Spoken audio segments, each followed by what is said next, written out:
Hi everyone, it's Mr. H here, and welcome to this lesson on the sine and cosine laws and the ambiguous case of the sine law. Now, in the description under the video, if you're really familiar with the sine and cosine laws, I'll put the time at which I start talking about the ambiguous case and the sine law, and you're welcome to skip ahead to that. But if you're at all needing some review of the sine and cosine laws, we're going to go over that together now and look at how that works. So we have two goals today. The first thing is we want to use the sine and cosine laws to solve angles and side lengths in non-right-angled triangles, right? We can use trig, SOHCAHTOA specifically, those ratios, to solve if it's a right triangle. But we use sine and cosine law if it's not. The second goal is we want to recognize and apply the ambiguous case of the sine law, determine how many solutions exist given the side-side angle of a triangle. It might not make a lot of sense now, but again, at the end of the video, go back to those goals and see if you can do that once you've watched it. So let's dig into the sine law before we get to the ambiguous case. The sine law states that for any triangle ABC, the ratios of each side length to the sine of its opposite angle are equal.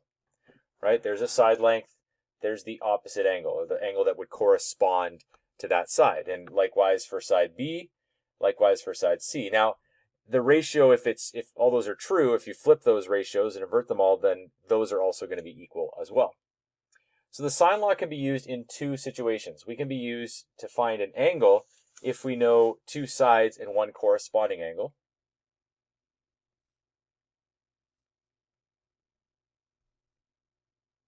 Two sides and one corresponding angle. And they can be used to find a side length if we know two angles and one corresponding side. So what we mean by the two sides and one corresponding angle is where we have sides and the angle that we know is not between the two sides. And in the second case, we're talking about two angles and one corresponding side. That's a situation where the side is inside those two angles. So let's see an example of how this works. Cam and Ryan are on opposite sides of a tree, with the tree directly between them. They have tied two ropes to the top of a dead tree and staked the other end of each rope to the ground. Cam's rope is 10 meters long and makes an angle of elevation of 65 degrees with the ground. Ryan's rope is 18 meters long. If the ground is level, what is the angle of elevation of Ryan's rope? Just think for a second that this is practical. Obviously it's not, but think for a second that it is. If we have Cam over here, and we have Ryan over here, and we know they've got some tree between them, we know that Cam's rope is only 10 meters long and Ryan's is longer. So let's draw the diagram in such a way that we can see that that's the case. So there's the tree. And then got Ryan with his rope here. Just to make this nice and clear, we're just going to draw the line between them like that. So what we have is we have a giant triangle formed between all of these sides. So we have that side there, that side down to Ryan, and then the side between Cam and Ryan as such. We're going to label this side C for Cam, this vertex R for Ryan, and I'll just label this vertex here as a T for the tree. And we know that Cam has 10 meter long rope, and the angle of elevation is 65 degrees. And we know that Ryan is what we're trying to find. We don't know what that is, but we do know he's got an 18 meter long rope. So if this vertex is capital C where Cam is, we're going to label this side small c, 18 there. And if this vertex where Ryan is labeled R, we're going to label the side that corresponds to that small r. It's the side that's opposite to the angle. So now we go ahead and we use the sine law to solve this. Well, if I'm trying to solve for the angle, that's always what I'm going to put first, what I'm trying to solve for. So sine of capital R, because I'm trying to solve for that angle, and that corresponds with side length R. That's equal to sine of C over small c, the length of 18 meters. So sine of 65 degrees over 18 meters. So we can sub those values in. Sine of R, we don't know what R is, it's what we're trying to solve, divided by 10, because the side length small r is 10. And over here we have sine of capital C. We know that that's a 65 degree angle. and we're dividing that by length c of 18. Now you'll notice here, just to make this quick comparison, we've done this before, so it shouldn't be new to you. We're only ever taking two of these at a time. And in this case, we're taking, we've labeled this T, C, and R as the vertexes, so we're just taking the ratio of two sides and angles. We never take all three. So just important to remind you of that. So let's see what we're going to do with this. Well, in order to solve for the vertex R, for the angle R, what I need to do is I need to multiply both sides by 10. I'm actually going to multiply that 10 in front just so it doesn't look like it's part of the angle. So let me change that. I'm going to multiply this by 10. Because sometimes what people will do is they'll go sine 65 times 10 in brackets. So just to be clear that we're not doing that, we'll put the 10 out front. That's going to cancel off the left side. And then I have sine of R. So to get R by itself, I take the sine inverse of that. So it's sine inverse of 10 times sine 65 over 18. So in this case, when you take the sine inverse of that, you get an angle of 30.2 degrees. And so we conclude the angle of elevation of Ryan's rope is 30.2 degrees.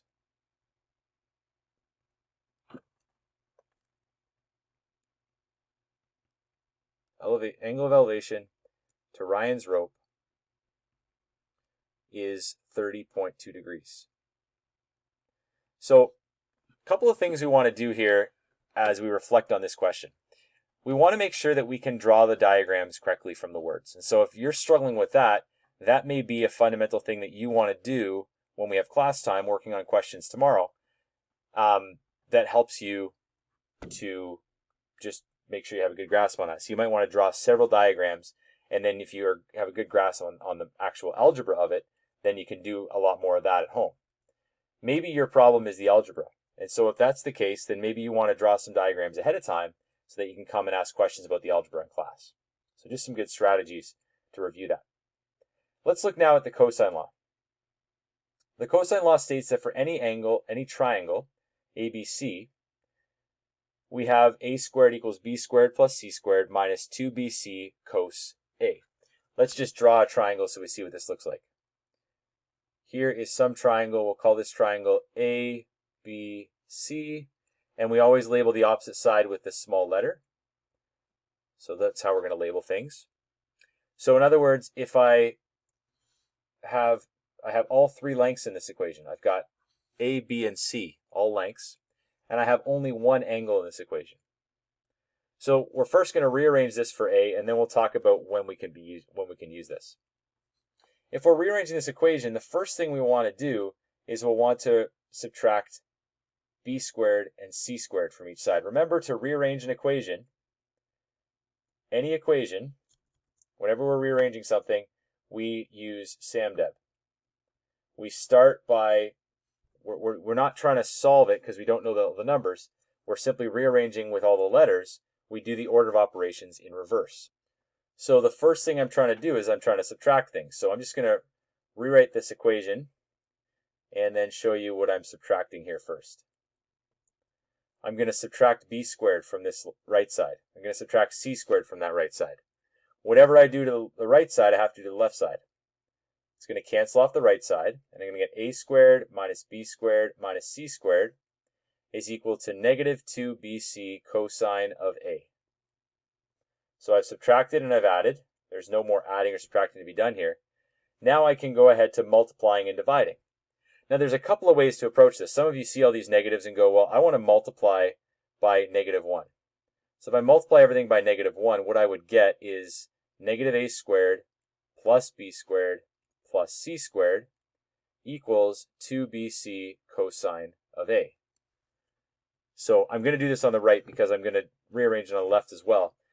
At this point, you are going to divide. And you say, well, what am I going to divide by? Well, I need to get a by itself. I first need to get cos a by itself. So we're going to divide by 2bc. Because remember, cosine we can't divide by because it operates on the angle. So if I divide by 2bc, then I get cosine of the angle is equal to negative a squared plus b squared plus c squared all over 2bc. And then to solve that, I would say, well, a is the cos inverse of that. Negative a squared plus b squared plus c squared over 2bc. You don't have to make all these things positive. This is one way to rearrange it. If you had not multiplied it by -1, you would have done the same steps, but you just had more negatives here. So if we divide it by negative 2bc, then what we would have gotten is the following. And then when we get a by itself, we take the cos inverse of this, a squared minus b squared minus c squared, all over negative 2bc. So either one you use, it's going to give you the same value for a. This is the one I'm going to refer to and use, and often rearrange it to. But I did want you to note that some of you may be more inclined to get rid of as many negatives as possible, and you could arrive at the other one as well. So when do we use the cosine law? I already alluded to the fact earlier that we have 3 lengths in this equation and 1 angle. So if we know 2 lengths and 1 angle, then we should be able to solve it. So if we know an angle, we can solve for an angle if we know all 3 side lengths. Because in this particular first case, we would know side A, side B, side C. We'd know everything in this equation except angle A. So in that case, it's called side, side, side. We need to know all the sides. We can use the cosine law to find a side length if I know the following. Look at the equation again. The side length that we would have to solve would have to correspond with the angle. In other words, we would know 2 side lengths and the angle between those 2 side lengths. 2 sides and the angle between them.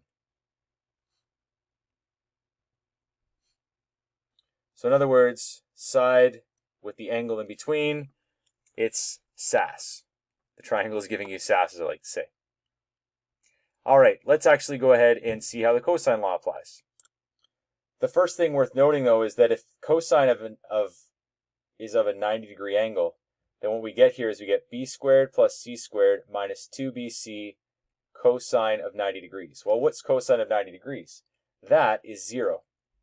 So if negative 2bc times 0, anything times 0 is still 0. And what we'd arrive at is the following. We'd get the Pythagorean Theorem.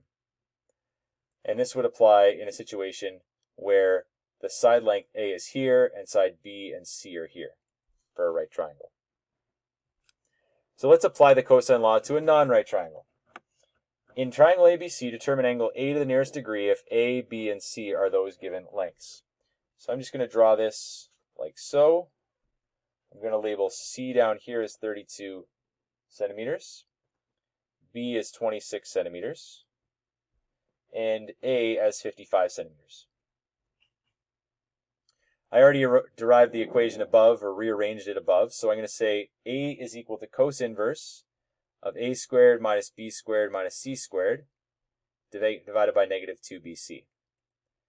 And so if you go ahead and rearrange and sub those numbers in rather, you're going to say this is 55 squared minus 26 squared minus 32 squared. And you divide all that by negative 2bc. Negative 2 times 26 times 32. So angle A ends up being 143 degrees using the cosine law. We derived this on the last page, but if you're using this, you need to not derive it, but you should rearrange it yourself. You shouldn't just jump to this and use it. So every time you use this, you should be rearranging it yourself. All right, let's look at the ambiguous case of the sine law. When you see the word ambiguous, hopefully you think of the word unclear. If something's ambiguous, it's unclear. So that's what we mean, the unclear case of the sine law. Well, let's see what we mean. This only arises in a triangle when given side-side angle, when we're only given those 3 things, as we're going to see in this first example. The sine law may give you 0, 1, or 2 solutions depending on the size of the angle and the lengths of the given sides. What are we talking about? Well, let's see example 1. It says determine the measure of angle beta. Well, just like we did in that first question, the first example we did on the last side of the page for the sine law. Let's set this up. We're solving for this angle here. So we're going to say sine of beta divided by length b, because it corresponds with this one here, is equal to sine of alpha, this one down here, and that corresponds with this one here. So we're going to say over a. Now it says 13 over 2. We can simplify that to 6.5. So let's go ahead now and sub these values in. We don't know what beta is. We do know that b is 12. We know that alpha is 30. And we know that a is 6.5. Well, all I have to do here is multiply both sides by 12. And that's going to cancel off the right side. So I'm going to get sine of beta is equal to this 12 times sine 30 divided by 6.5. But then if I take sine inverse, I get beta by itself.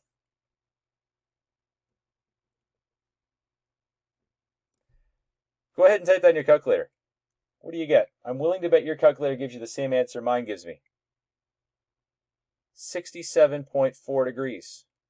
Pause the video and check that yourself. Does that look like a 67.4 degree angle? No. Something's unclear about this. Something's ambiguous. Let's look at another example and see what's happening, and we'll come back to this one and answer why this is unclear. This next one says, solve the triangle with the following information. Angle A is 35 degrees, side A is 7.2 millimeters, and side B is 9.3 millimeters. Okay, well, I'm always going to draw this in such a way that side A, or that angle A, whatever angle I'm given, is right here above the horizontal. In this case, it's 35 degrees. Now we know that the side that's opposite angle A, these are the ones that correspond. Because they correspond, the angle is opposite the side. So that means that if I draw one side length here and another side length down here, then this is side A, and that's 7.2 millimeters, because it corresponds with the side, or with the angle here. And then where am I going to label side B? I'm just going to label it every time I'm given that information of another side. I'm just going to label it here. It doesn't really matter where we label it. If we label it on the bottom, the same thing would work out. But now what I'm going to do is I'm going to go ahead and I'm going to solve that for the, it says solve the triangle. So I'm going to solve it starting with this angle B. And so you'd say, well, sine B over B is equal to sine A over A. We've done this already. So you would say that sine B over 9.3 is sine of 35 over 7.2.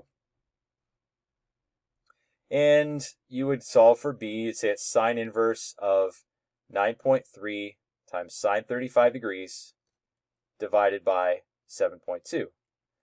Okay, well, I go ahead and I solve that for B, and I get an answer for B of 48 degrees.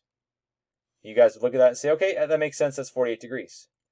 But I would ask you, is that the only possible triangle that we can draw with that information? And if you think about this for a minute, we don't have to draw an acute triangle, right? All these angles are less than 90 degrees. What if I did this?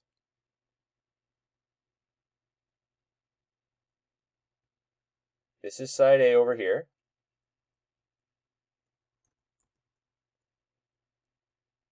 This is side B over here. This is 35 degrees. Is that not also a triangle that we can draw with that given information? Absolutely it is. So what's going on here? Well, the key here is that there's actually, as we see, two possible triangles that we can draw, but how do we figure out what this angle is in here? Well, here's how. Think about this side A from here to here. Let's assume it's attached right here where I've got that X. And let's assume that that side A is like it's kind of like the terminal arm where it's free to swing around X. Kind of like a spinner. If I take that and I move this all the way around here, over to here, what I'm getting is I'm getting the triangle that I have below. And it's going to touch there as well. So I hope what you're seeing here is that this side over here is the same length as this side, right? Because they're both representing of A. And so we can either have this triangle here that I've colored in, or we can have this triangle here. The sine law will always give you the case for the acute, not for the obtuse. So it will always give you the answer that we got of 48 degrees. It won't give you the answer that you're looking for here. But based on some simple properties of triangles, we can figure out what the acute case, or what the obtuse case is. Because this side is the same length as this side, we know this is 48 degrees because of it's an isosceles triangle, which means this side, this angle in here, is 180 degrees minus 48 degrees, or 132 degrees. So in terms of the triangle that I've drawn below, that's 132 degrees. But in terms of the triangle above, the first one that I drew in green, that angle was 48 degrees for angle B. And so we can continue to go on from there and solve for the other side length AB. And you'll notice that that depends on what this angle is. In the second case with the blue, this angle C is found by going 180 minus 35 minus 132. So angle C is a very small angle of only 13 degrees. In the case above, in the green triangle where we drew the acute triangle, that case was going 180 minus 35 minus 48, which gives you an angle here of 97 degrees. And so from those angles, you could solve for the side length of AB in the green triangle's case, and at the side length of AB on the bottom there in the blue triangle's case, and those would give you two different answers. And then you would fully find enough to solve those two triangles. Here's the way that you can do this in general. When you're given an angle, a side length that corresponds to that angle, and another side length, so here's that, and here's the other side length. The first thing that you actually want to do is check the height of the triangle. And we can do that using a very simple ratio. We can use it using the sine ratio. We know that sine of A in this case is the height over B. So it's the opposite side, which is the height, over the hypotenuse, which is B in that diagram. What that's going to tell me is it's going to tell me the height of the triangle. And here's the key. If the height of the triangle is bigger than A, than this side length A, then there's no way we could ever get A to ever touch down here. It would always be too short, regardless of how long we want to make it, or where we adjust it to. If the height is smaller than the side length A, then we can put A here, and then as we drew in the diagram a minute ago, we can bring A over to here, make the side length A there, and so we can have this obtuse triangle like that, or this big acute triangle, the whole thing like that. There's one other case, and that's the case where the height is equal to A. If the height of that triangle was equal to A, then we couldn't join A out here. We would have to say that this would have to be a 90-degree triangle like such. If you want to see more of this, I encourage you to check out your textbook. It's got a really good diagram explaining this for you on page 317. So here's what you should do anytime you're given information like this. The first thing you should do is check the height.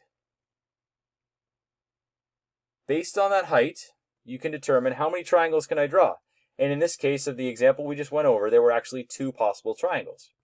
So then you draw both possible triangles, you solve the one, and then you interpret that answer, as we did here, to give you the outside angle of the other triangle so that you're able to solve this angle in here.